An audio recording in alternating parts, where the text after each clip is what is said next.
किस तरीके से एक भक्त काशीनाथ कांदेराव गाडदे ने 1912 या 1913 के आसपास श्री शिरडी साईं बाबा के दर्शन किए।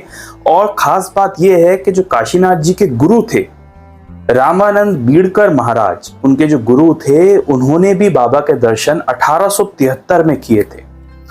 काशीनाथ कांदेराव गाडदे जो हैं उनके बारे में थोड़ा सा जानना जरूरी है, क्योंकि वो एक रिटायर्ड सब जज थे नागपुर के एक सब जज, एक हाई ऑफिशियल व्यक्ति।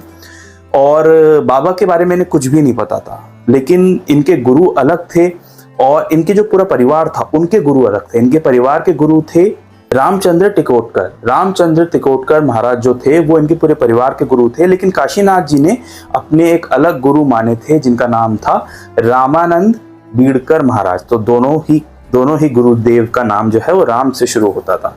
तो अब काशीनाथ जी जब अपने गुरु से मिलने गए, लगभग 1898 के आसपास की ये कहानी है। 1898, आज से 100 से भी ऊपर साल हो गए, 120-125 साल के आसपास की कहानी।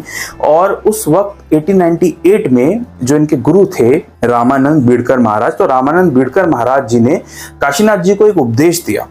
उपदेश देने के बाद काशीनाथ जी को एक काम दिया जो उनको अपने जीवन में पूरा करना है, क्योंकि ये रिटायर्ड हो चुके थे। और उसके बाद इन्हें काम सौंपा गया।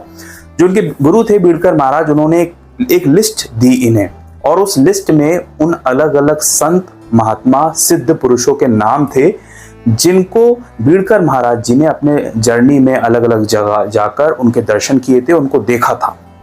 तो अब जो रामानंद बीड़कर महाराज है, उन्होंने वो जो लिस्ट है वो गाडदे जी को दी और उसके बाद उनसे कहा कि ये सब संत और इन सिद्ध पुरुषों के दर्शन तुम्हें अवश्य करने चाहिए जो इस धरती पर मौजूद हैं, जिससे तुम्हें बहुत लाभ होगा।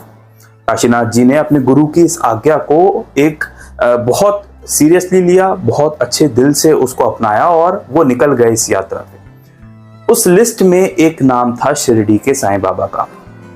ये जो नाम था उनके जीवन में ऐसा छाया कि जिसके बाद उन्हें पूरा यकीन हो गया कि बाबा के दर्शन करना मतलब कितने ही हजारों